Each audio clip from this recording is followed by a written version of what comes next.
Aujourd'hui dans le Price du Bitcoin Price, un niveau clé se fait tester là tout de suite et une décision doit être prise. Pourquoi ce niveau est invisible sur le graphique pour les particuliers mais pas pour CryptoSauce? Je sais que ça pourrait paraître un petit peu débile pour les nouveaux, mais ça le sera beaucoup moins d'ici un instant. On verra les zones d'intérêt majeures, mes trades en cours, les probas, les liquidations underground et 2 altcoins, peut-être 3, peut-être 1, peut-être pas du tout. Et je vous ferai gagner 200 USDT dans les commentaires. Résumons tout ça.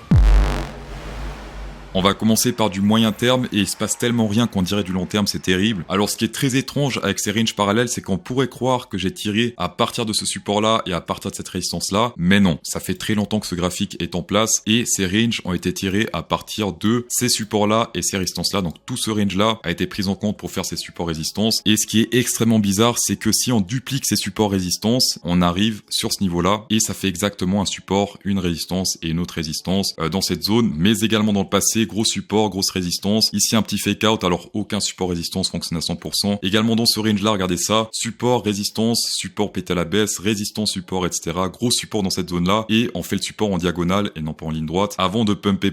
Et souvent, quand on pète un niveau à la hausse, on va assez rapidement sur le niveau suivant. Ici également, etc., etc. Ici, ça fait depuis le 2 février qu'on a pété un gros support à la baisse et on n'a toujours pas testé le support suivant. Aujourd'hui, ce serait plus ou moins dans cette zone-là, autour des 89 700 $, ça serait aujourd'hui, et plus le temps avance, plus le support baisse. Et encore plus étrange, ça fait maintenant une semaine que ce niveau fait office de résistance, et à chaque fois qu'on le teste, eh bien on se fait rejeter à la baisse, ce qui est, encore une fois, étrange selon CryptoSauce. Pour ceux qui veulent savoir, la résistance c'est 98 200 $, et donc si on pète ce truc à la hausse avec une clôture, selon moi ça peut être un fake out très intéressant ici, et je rappelle que les fake out c'est souvent extrêmement puissant pour parier dans les sens opposés, comme par exemple ici, fake out à la hausse, réintégration, et directement on reteste le support suivant. Ici pareil, fake out à la hausse, on réintègre, directement support suivant. Le gros support rouge de bull market est pour l'instant totalement respecté. On l'a testé une fois, deux fois, trois fois et à chaque fois qu'on l'a pénétré, on s'est fait rejeter à la hausse. Et pour l'instant, le support, c'est entre les 94 000 $ et les 81 000, 73 000, tout dépend de quand on teste. Ouais, 78 000 $, légèrement au-dessus de ce top-là. Et ici, on avait fait un moins 30%, tout le monde parlait de bear market. On a retesté cette zone de bull market avant d'aller 10 fois plus haut. Pourquoi pas refaire un truc similaire dans cette zone? Peut-être que ça sera plus rapide cette fois, parce que ça fait depuis novembre seulement qu'on est dans ce range. Et tout le monde parle de bear market alors qu'on est quasiment sur un ATH sur le Bitcoin. Ce range-là était 3 fois plus long. Il a duré de mars à ici, à octobre. Donc, c'était extrêmement long comparé à ce qu'on a là. Et là, sur Twitter, on dirait que le Bitcoin est à 50 000 $, 40 000 $ tellement les gens sont désespérés. Alors oui, les altcoins sont tout de ground, mais j'ai envie de dire sélection naturelle. Sur du long terme, c'est le Bitcoin, pas les altcoins. Ça fait très longtemps que je le dis, et dans très longtemps, je le redirai. Mes trades sur Bitunix, pour l'instant, on s'endort un petit peu. On a le Bitcoin qui reste sur du 30 000 plus ou moins. Ça fait maintenant une semaine qu'on est dans cette zone-là. Le TRX, par contre, commence à monter. Il fait sa vie, mais il monte doucement mais sûrement. Ça, c'est un truc plutôt positif. On est passé de moins 700 à 0, à 700, à 1000, à 2000 maintenant, 2005 même. Donc le TRX pour l'instant plutôt intéressant. À Prague, on a l'hôtel de Don Giovanni qui a pété son support des 142 $ par nuit pour passer à 88... attendez, mauvais graphique. On décale ça, comme ça c'est plus clair. Les whales c'est les rouges, d'accord? Ça descend de jour en jour, ce qui est pas très bon, mais il y a un truc qui est quand même intéressant selon moi, c'est quand ça stabilise. Ça signifie que les whales sont pas intéressés par vendre à ce prix-là. Exemple dans cette zone-là, ça stabilisait en décembre, fin décembre jusqu'à 5 janvier plus ou moins. On a pumpé, les whales ont pris les profits, on est descendu. Stabilisation, on pump, les whales prennent les profits, on descend, etc. Et j'ai l'impression que les whales sont nouveau dans une zone un peu similaire où ça stabilise, donc 1 million et plus de volume, ce qui pourrait refléter le fait que les whales sont pas intéressés par vendre au prix actuel des 96 146 $ et qu'ils attendent un pump sur l'action price fait par les retails, parce que c'est les seuls qui achètent pour l'instant, afin de prendre les profits et se servir d'exit liquidité en quelque sorte parmi les retails. Les retails, c'est les particuliers, c'est les pauvres. Merci pour les retours que vous avez fait sur la vidéo précédente, 10 000 vues pour 900 pouces bleus, ça fait extrêmement plaisir et vous avez absolument tout tartiné, donc merci à vous. Si cette vidéo dépasse les 1000 pouces bleus, donc 8 ans de plus par rapport à la précédente, eh bien je vous réserve une petite surprise du chef et je dis rien pour l'instant. Et pour les personnes qui sont là pour la première fois sur la chaîne, je vous invite à laisser un abo gratuit et de se faire un chaleureux bienvenue sur la chaîne CryptoSauce. Tu es désormais toi aussi un trader underground. Et underground justement, on va y passer. Le Discord underground, je paye 1200 $ annuels pour vous partager ça gratuitement sur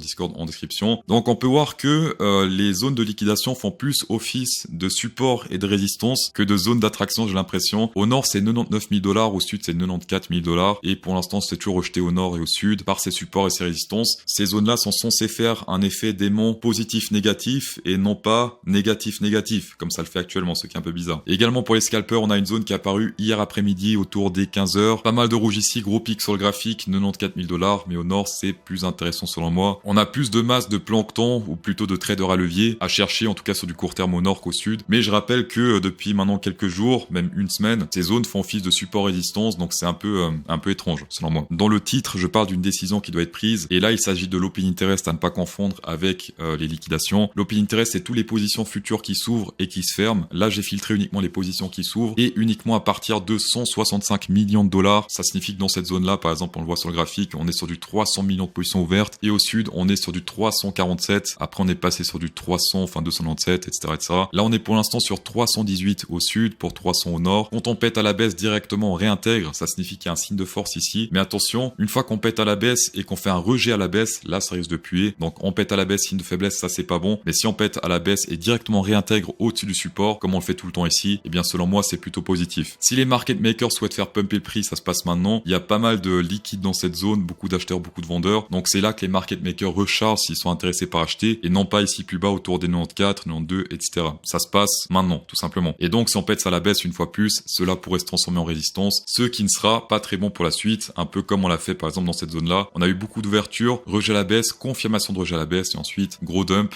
sur le Bitcoin. Bravo à la personne qui sprint sur l'écran et qui a remporté $200 sur Bitunix. Et la question à laquelle il faut répondre pour la prochaine vidéo pour également remporter $200 sur Bitunix, c'est simplement est-ce que vous pensez que ce niveau-là va faire office de support ou de résistance dans les prochains jours? Voilà, c'est tout. Le calendrier de la semaine, alors ça se passe surtout demain et mercredi, plus demain je pense, on aura Donald Trump qui va parler. On ne sait pas encore l'heure, mais attention pour les personnes qui tradent.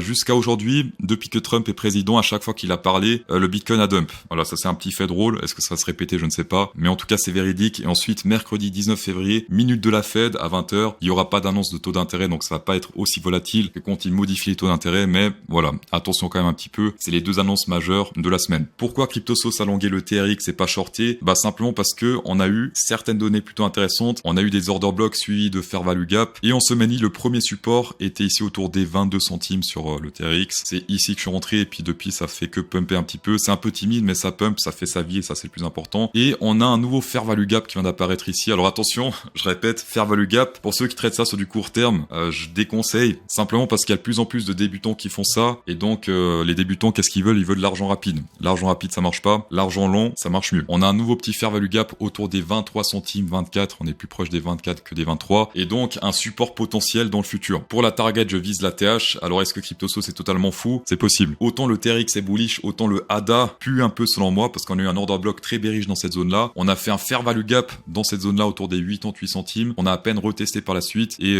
pour l'instant on se fait rejeter à la baisse en jour lit, ce qui n'est pas très bon. On a eu un changement de caractère, fair value gap et pour l'instant selon moi plus grand-chose jusqu'au prochain point de liquidité par exemple sur ADA. Prochain point de liquidité ça se passe ici autour des 0,5. En pourcentage ça fait combien? Pour ceux qui veulent tenter ça bien sûr sur du plus long terme. On essaie d'entrer ici sur ce fair value gap, même le centre. On serait sur un 2,1, le stop loss légèrement au-dessus du fair value gap et pour ceux qui veulent rentrer sur le centre, ça serait un 4. Donc niveau risque récompense c'est extrêmement élevé, mais attention ça signifie également que vous avez plus de chances de perdre le trade. Mais si vous gagnez plus. Vous êtes déjà 10 à avoir farmé le Bitcoin argent sur Bitunix, vous le recevrez c'est sûr. Pour les personnes qui sont pas encore sur la liste, vous avez encore un petit peu moins de 2 mois pour farmer le Bitcoin argent. Le seul critère c'est 704 volumes d'ici la fin de l'event. Et cerise sur le gâteau, pour vous remercier de la confiance que vous accordez à CryptoSauce et Bitunix, mais surtout à CryptoSauce, une personne au hasard recevra un Bitcoin en or pur d'une valeur de $2800 en plus du Bitcoin argent dans son colis. Ça fait extrêmement plaisir. D'ailleurs, vu le prix de l'or qui est en train de pumper pas mal, il est même passé je crois à $3000, donc c'est encore mieux. Dans tous les cas, merci d'avoir shaké cette vidéo, ça fait extrêmement plaisir. Insérez un pouce bleu dans cette vidéo pour incrémenter encore plus le plaisir et bonne soirée.